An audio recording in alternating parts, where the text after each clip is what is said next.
दोस्तों स्वागत है आप सभी का। दोस्तों आज हमारी क्लास नंबर रहने वाली है 15वें नंबर की क्लास। तो जैसा कि आप सभी लोग जानते हैं कि सीपीसीटी सितंबर 2025 के लिए हम लोग क्लासेस यहाँ पे कर रहे हैं और बहुत अच्छे तरीके से हमारी क्लासेस यहाँ पे चल रही हैं। डेली हम लोग 30 क्वेश्चन का सोल्यूशन कर रहे हैं। मंडे से आप लोगों के मॉक टेस्ट आपको मिलने लगेंगे। साथ ही आपको मैथ और रीजनिंग के लिए भी क्लासेस मंडे से मिलने लगेंगी, तो खुश हो जाइए। बहुत अच्छे से आपकी सितंबर 2025 की तैयारी है होने वाली है। चलिए पहला क्वेश्चन देखते हैं। पहला क्वेश्चन हमसे क्या कह रहा है, इनमें से किसका इस्तेमाल, थोड़ी तेज ये क्लास हम लोग आज करने वाले हैं, लगभग 10-12 मिनट में इस क्लास को हम लोग खत्म कर देंगे। चलिए, इनमें से किसका इस्तेमाल वेब पेज बनाने के लिए किया जाता है? तो HTML का, डीवीडी का, सी का, या फिर कोई नहीं। तो डीवीडी तो डिजिटल वर्सेटाइल डिस्क हो जाएगा, तो ये तो हो ही नहीं सकता। सी एक लैंग्वेज है और HTML भी क्या है, एक लैंग्वेज है। इसका फुल फॉर्म क्या होता है? Hyper text markup language. तो वेब पेज बनाने के लिए किसका यूज होता है? हाइपर टेक्स्ट मार्कअप लैंग्वेज का यूज होता है। चलिए दूसरे नंबर क्वेश्चन देख लेते हैं, और इसमें जो क्वेश्चन है सारे आपके लैंग्वेज संबंधी क्वेश्चन ही हमने इस टॉपिक में रखे हैं। चलिए, सी लैंग्वेज किस ऑपरेटिंग सिस्टम के लिए बनी है?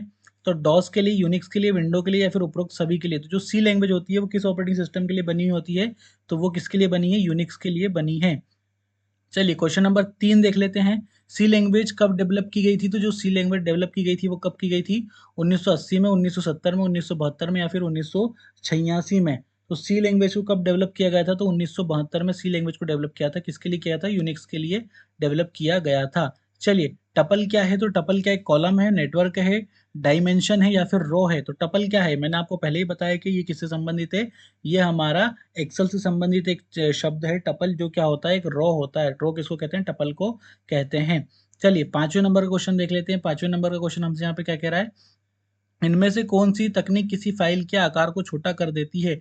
डिकम्प्रेशन करती है, इंक्रिप्शन करती है, कंप्रेशन करती है, या फिर इनमें से कोई नहीं। तो वह कौन सी तकनीक है जो फाइल के आकार को, यानी कि उसका जो उसकी जो साइज होती है उसको कम कर देती है? तो वह क्या करती है?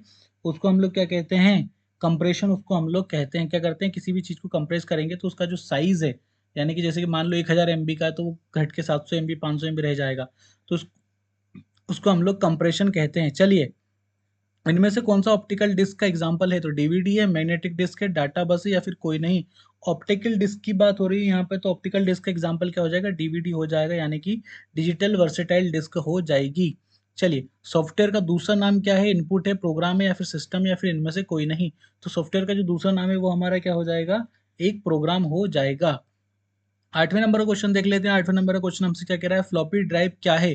तो जो फ्लॉपी ड्राइव है वो क्या है? इनपुट डिवाइस है, आउटपुट डिवाइस है, स्टोरेज डिवाइस है, या फिर एक क्या है? हार्डवेयर है। तो जो फ्लॉपी ड्राइव है वो हमारा क्या हो जाएगा? स्टोरेज डिवाइस हो जाएगा। फ्लॉपी ड्राइव क्या हो जाएगा? स्टोरेज डिवाइस हो जाएगा।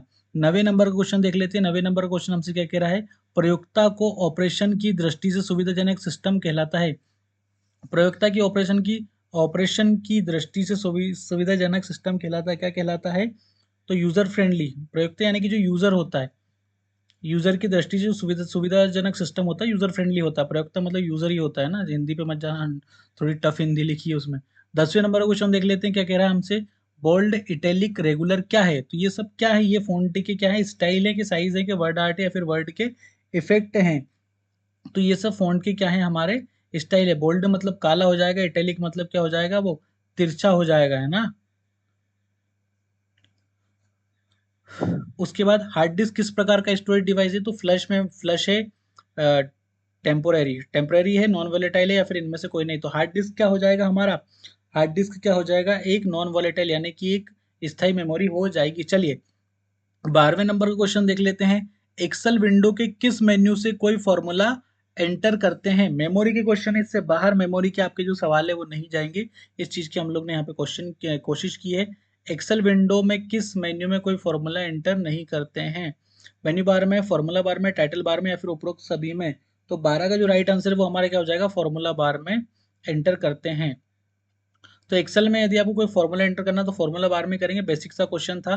13वें नंबर का क्वेश्चन देख लेते हैं। क्या है यहाँ पे, जब कोई ऑपरेटिंग सिस्टम एक टाइम पर एक से अधिक एप्लीकेशन रन करता है तो वह क्या कहलाता है? मल्टीटास्किंग कहलाता है, टाइम शेयरिंग कहलाता है, ऑब्जेक्ट ओरिएंटेड कहलाता है। तो जब कोई ऑपरेटिंग सिस्टम एक टाइम पे एक से अधिक एप्लीकेशन रन करता है तो उसे हम लोग क्या कहते हैं?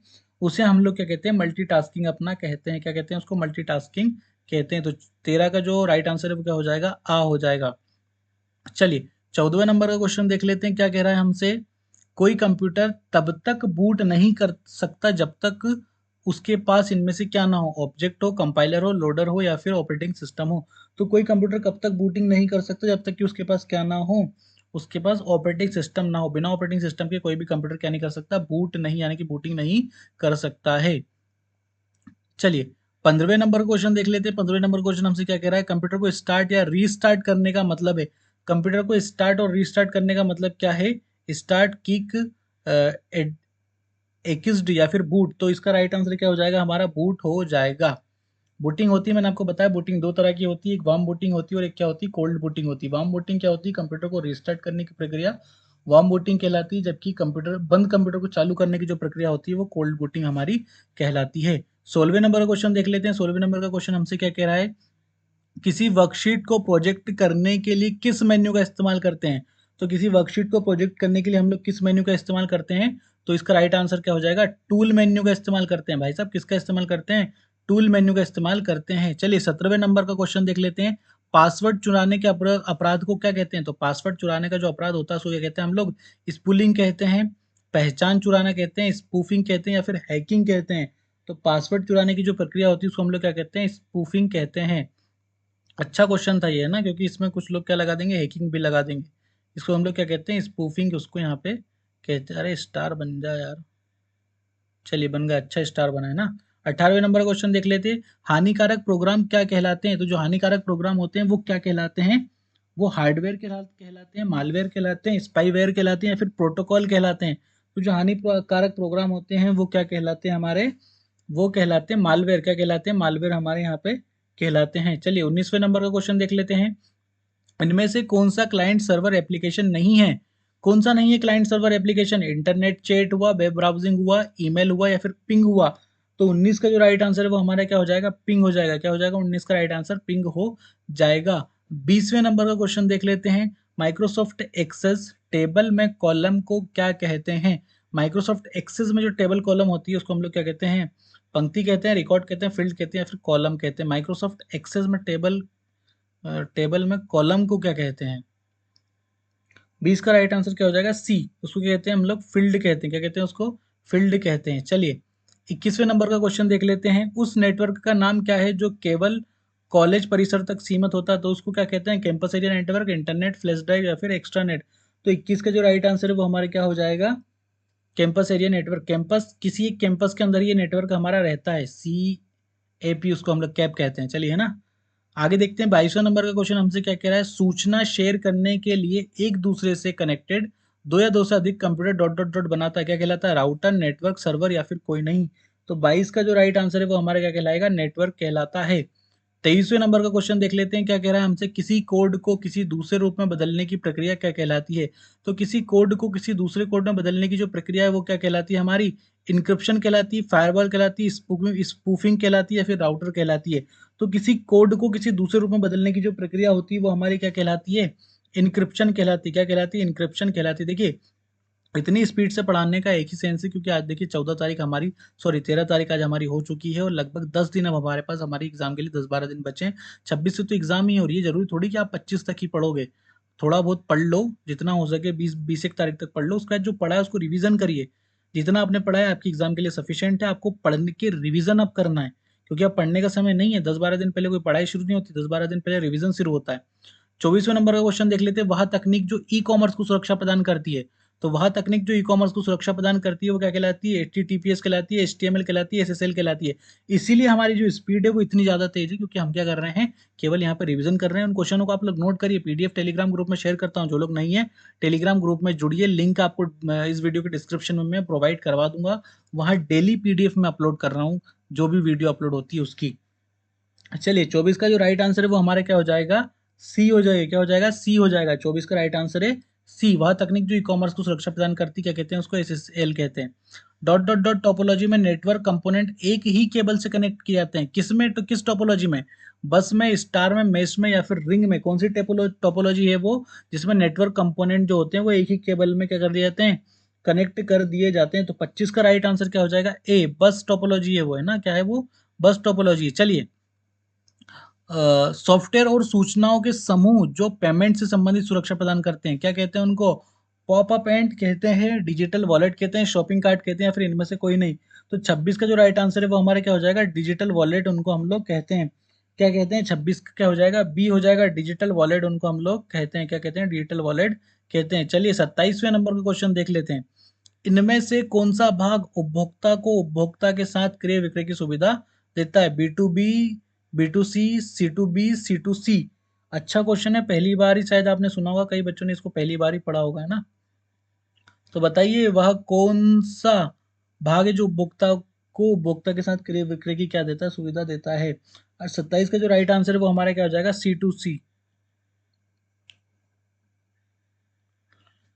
28वां देख लेते हैं, एम कॉमर्स क्या है, तो मोबाइल कॉमर्स है, मेन कॉमर्स है, मेल कॉमर्स है, या फिर इनमें से कोई नहीं। तो 28 का राइट आंसर क्या हो जाएगा हमारा, एम कॉमर्स मतलब क्या होता है, मोबाइल कॉमर्स होता है। चलिए 29वां और आज का सेकंड लास्ट क्वेश्चन है हमारा, क्या है, बिना किसी वजह के भेजी गई ईमेल को क्या कहते हैं, तो इसको हम लोग बिना किसी चीज़ के क्या कहते हैं, स्पैम कहते हैं। स्पैम कॉल भी आने लगी ना आजकल, मोबाइल खुद ही कह देता है स्पैम है। स्पैम कंपनी के कॉल को भी स्पैम कहता है, फर्जी को भी स्पैम कहते हैं। चलिए 30वें नंबर का और आज का आखिरी क्वेश्चन क्या है हमारा, साइबर कानून अपनाने वाला दुनिया का पहला देश कौन सा। बहुत अच्छा क्वेश्चन है ये, क्योंकि जीके से भी रिलेटेड है ये क्वेश्चन। और दूसरी बात है, सीबीसीटी इस तरह के क्वेश्चन भी कभी कभी पूछ लेता है। तो साइबर कानून अपनाने वाला देश का दुनिया का पहला देश कौन सा है, तो 30 का राइट आंसर हमेशा की तरह अमेरिका ही इस काम में आगे रहा है। तो ये है हमारे 30 क्वेश्चन जो कि हमने बिना किसी रुकावट के बहुत जल्दी से अपने यहाँ पे कंप्लीट कर दिए। और जैसा कि मैंने आपसे कहा था कि लगभग 10-12 मिनट के अंदर हम लोग हमारे जो ये 30 क्वेश्चन है इनको सॉल्व कर देंगे। घड़ी देख लीजिए आप, लगभग 30, 11:33, 11:36 हमारे यहाँ पे हुए हैं और आपकी जो क्लास है वो खत्म होने की। और एक और बात का ध्यान रखिए, देखिए आपने पढ़ा है जो ठीक है, अब तक जितना आपने पढ़ लिया ठीक है। और अब आपकी जो एग्ज़ाम है बहुत नज़दीक आ चुकी है, तो आप लोगों को अब क्या करना है, जितना आपने पढ़ा है उसका रिवीजन आपको करना है। मैं तो रीजनिंग की गारंटी, कि जितना मैं तो रीजनिंग में बताऊंगा उससे बाहर एक भी टॉपिक आपका नहीं जाएगा। हो सका तो एक दिन में हम दो दो मैं तो रीजनिंग के टॉपिक कर देंगे, या फिर जो कॉमन सब्जेक्ट है मैं तो रीजनिंग दोनों के, उनको हम एक एक घंटे की क्लास में अपनी समझा के कंप्लीट कर देंगे। जितना मैं तो रीजनिंग मैं आपको बताऊं केवल उतनी ही मैं तो रीजनिंग आपको करनी है, उससे बाहर आपको एक भी सवाल या कुछ भी नहीं पढ़ना है मैं तो रीजनिंग के मामले में। तो पढ़ाई करते रहिए, अपना ध्यान रखिए, सुरक्षित रहिए। जय हिंद, वंदे मातरम।